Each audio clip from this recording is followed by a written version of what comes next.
Hello, this tutorial is all about alkenes and it's going to look at their reactions, so the electrophilic addition mechanism.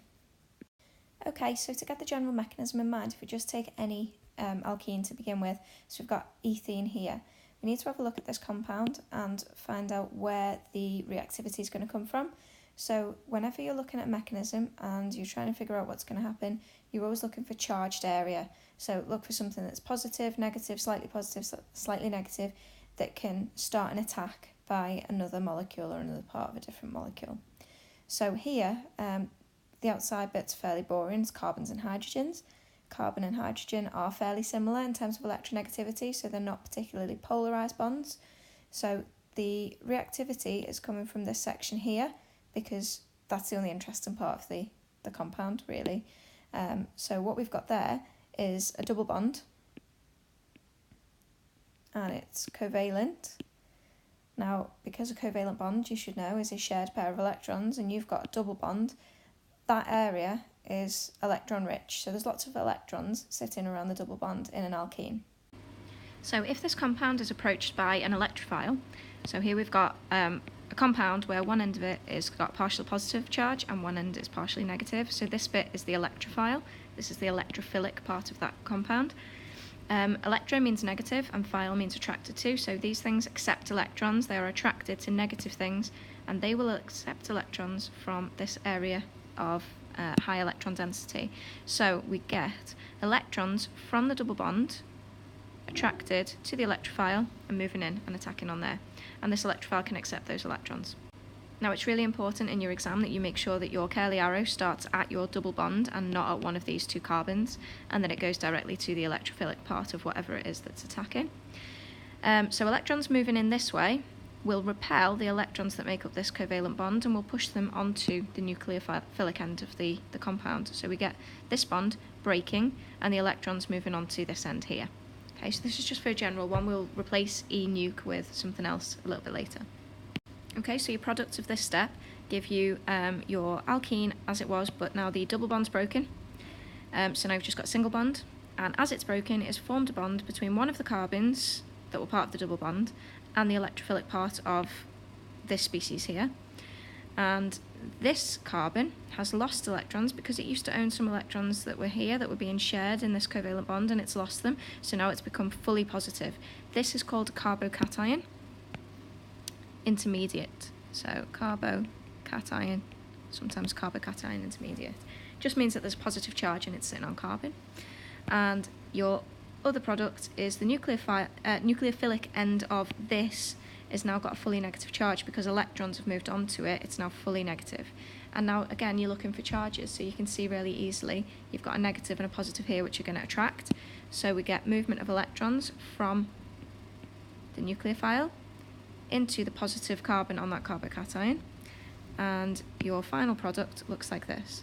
Okay, so we've got what was the alkene, but now without a double bond, just a single bond, and two new bonds formed on each of those carbons, one to the electrophilic part of this and one to the nucleophilic end of this.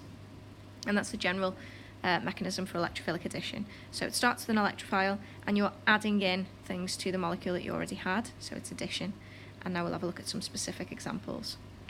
Okay, so we're starting with ethene again, but now we're going to look at the reaction with hydrogen halides. So I've given you an example which is hydrogen chloride here. And now we need to look for some charges again to start off our mechanism. So we know that there's a lot of electron density around here. This area's got quite a lot of negative charge, and we're looking for some positive charge on here. Now, the electronegativity difference between these two atoms is quite big. So chlorine's very electronegative. It's going to withdraw electron density towards itself, put more of the electrons this end. That means that the chlorine has got a partially negative charge, leaving the hydrogen with a partially positive charge. So then we've got our charges. So the negative electrons that are in this double bond can attack the hydrogen there because it's partially positive. It will be attracted to it and it will form a bond. And the incoming electrons will repel these electrons onto chlorine to make it leave as chloride. So your next step looks like this. Okay, so just as before, we've now added the slightly positive bit into the compound, which is here, and we've left the slight negative bit to gain a full negative charge and sit on its own. And we have got, again, a carbocation intermediate. So the positive here and the negative there, they are going to attract each other. So the electrons sitting on that chloride are going to move into the carbocation there. And that's going to add in as well. So your final product looks like this. So there we go, we've got chloroethane now. So we start with ethene and hydrogen chloride, we've made chloroethane. That's your final product. So it looks exactly the same as the one we've seen before. Let's have a look at something slightly different if you've got slightly bigger alkene. Okay, so this time we're going to start with but-1-ene, and we'll start with exactly the same hydrogen halide. We'll use HCl again, but just to show something that can happen that you need to be aware of. So again, we've got negative charge around the double bond. We know that this hydrogen is slightly positive and this one's slightly negative because of the difference in electronegativity. So electrons will move from here and will attack the hydrogen, pushing these electrons all the way onto chlorine. So your product in that step looks like this. Okay, so that's exactly what we did before. But when this double bond breaks, it's hard to know whether your hydrogen is going to join onto this carbon or this carbon. So in this case, I've done it on the left-hand carbon, carbon number 1. But how do we know that it wouldn't join onto carbon number 2? Because that bond's breaking and one of these carbons is going to receive that hydrogen. So the alternative product of that step looks like this. There we go. So in this case, down here, the hydrogen is added onto carbon number 2 because the double bond was between these two carbons. So it could add here and look like this, or it could add here and look like this. So these are two options that we've got, and both of them will take place, but one of them will take place preferentially over the other. So you will get a major product and you will get a minor product. So to show you what the products would be of these two different intermediates. Okay, so it's looking a little bit busy, this slide, but if we just take you through the different directions, we're starting with this compound here. We know that the electrons are moving onto hydrogen, pushing onto chlorine, leaving a chloride ion, and the H is going to add in either here or here. If it adds in here on carbon number 1, we go this way. So the hydrogen's been added in, the chloride is sitting on its own and gets added into carbon number 2, and your product looks like this, which we're going to call product A. So it's 2-chlorobutane. Alternatively, when the electrons move into here and push out the chloride, that hydrogen could add on to carbon number 2. So that would take us this way. Let me draw in an arrow, make it clear where we're going. There we go. So we could go this way, and that would give you the hydrogen on carbon number 2, the carbocation on carbon number 1, and the chloride would join on there. So you'd get 1-chlorobutane. So whether you get 1-chlorobutane or 2-chlorobutanes, obviously it does matter. You do need to know which way it's going to go. You do need to be able to predict what you're likely to get. So a really easy way of knowing which one is going to be made is using something called Markovnikov's rule. Now, I'm going to tell you this first, but really you need to know the actual reason, and I'll come to that in a minute. So dead simple way, Markovnikov's rule states that the hydrogen will always add to the carbon that already has the most hydrogens on it. So if we look at these two options, going towards product A or going towards product B, going towards product A, your hydrogen has been added to a carbon which had 2 hydrogens on it. Going towards product B, your hydrogen's been added to a carbon which only had 1 hydrogen on it.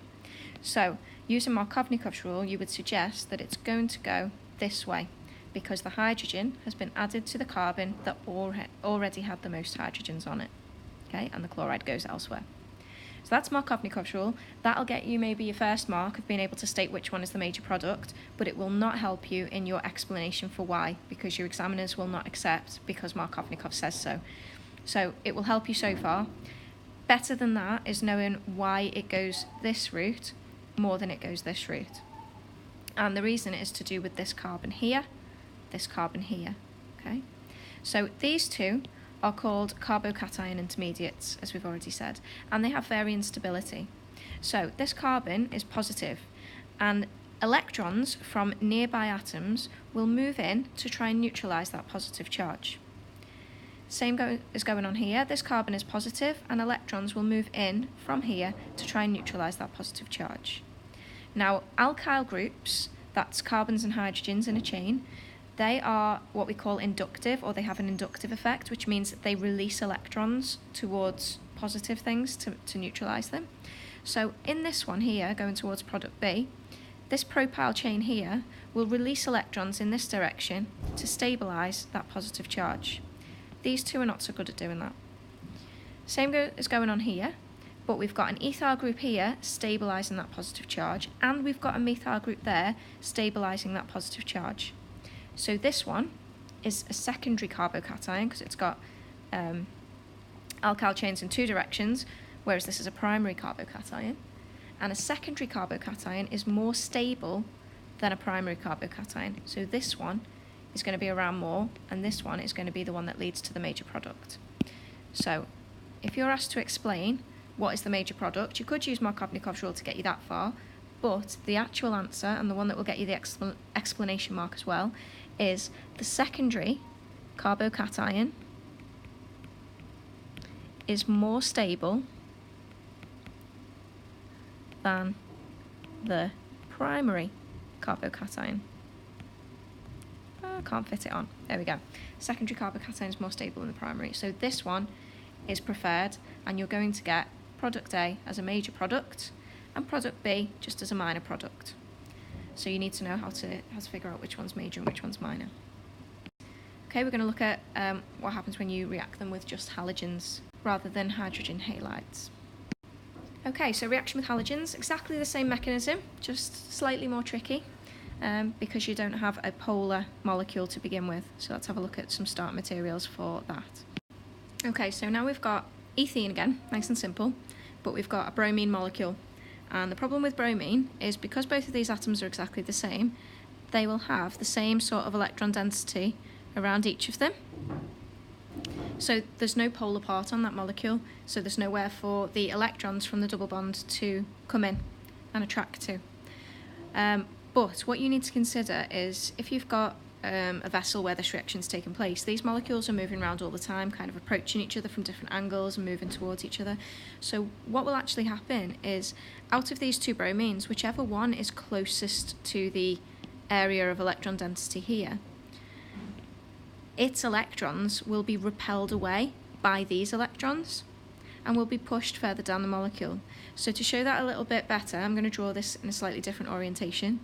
Okay, so now you can see that the bromine is approaching the alkene a slightly different way around, and that means that one of these bromines is closer to this area of electron density here than the other one. So this area of electron density will repel any electrons around this bromine and push them down the molecule. So instead of having an even spread of electron density, you will have this bromine with some electrons and this one with a lot more electrons, just because of the orientation as it approaches this area, because these two are obviously repelling each other.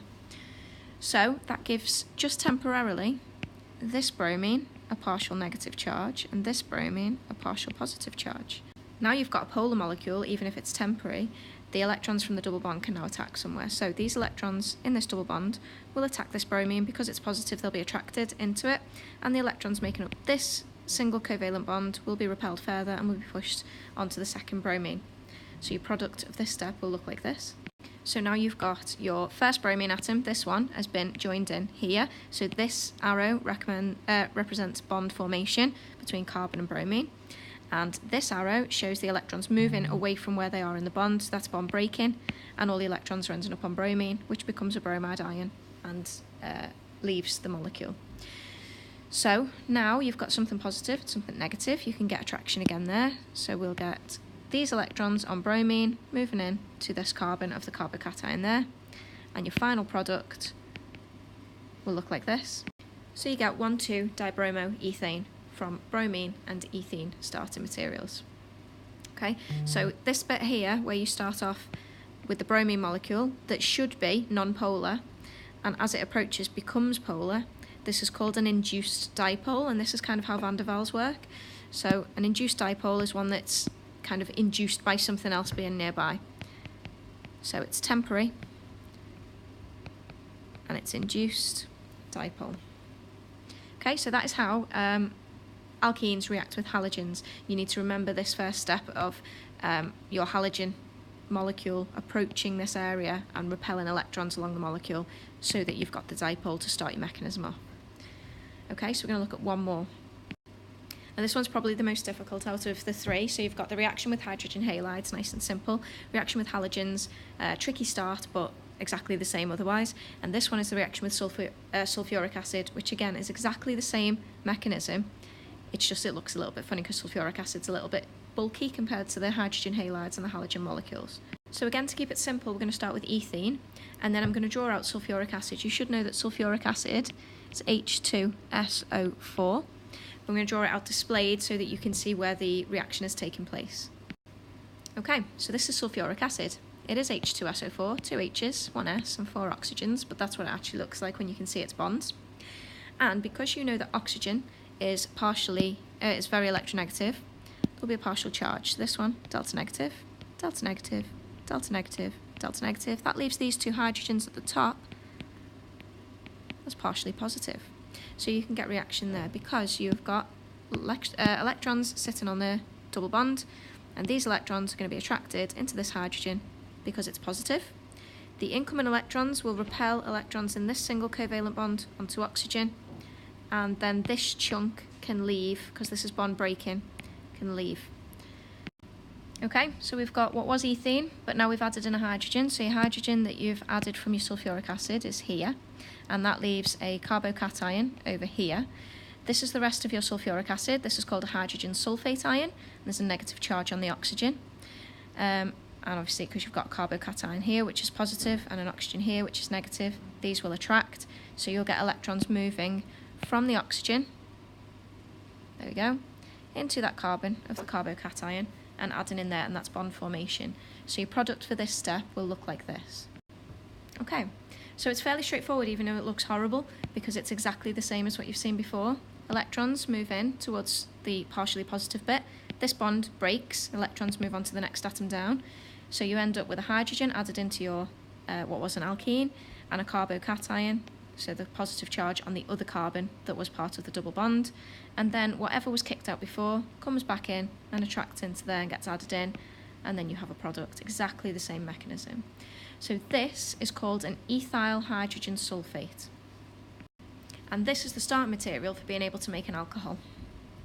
Okay, now from here, you don't actually need to know any mechanism from here, because obviously this is the mechanism that you've learnt, and you know all of this, and that's great. But there is another step, and you just need to know what that step is. You don't need to know how it actually works and where the electrons move. So if you take your ethyl hydrogen sulfate and you add some water and heat it up, the product you will get will look like this. Okay, so take your ethyl hydrogen sulfate, add water, heat it up, and you will get this compound here, which you should recognise as ethanol, and this compound here, which you should definitely recognise from the beginning as sulfuric acid.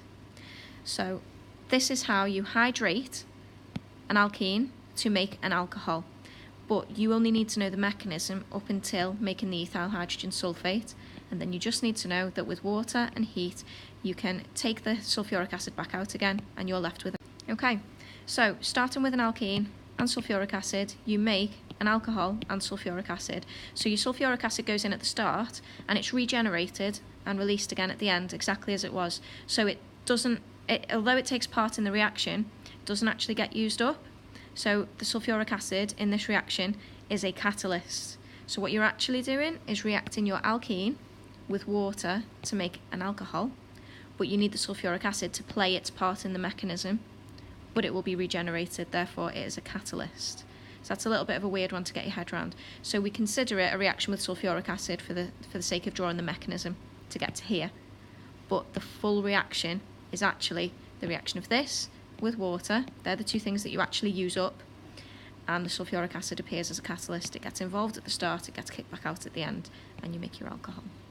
Okay, so that's your final reaction of alkenes via electrophilic addition. So you need to make sure that you can draw any of those: reaction with hydrogen halide, reaction with halogen, and reaction with sulfuric acid to make an alcohol. And that covers all of their reactions, so thank you for watching. The next part will be about polymers. So another reaction of alkenes is addition polymerization, which you've seen at GCSE anyway, so that's where we're headed next. Thank you.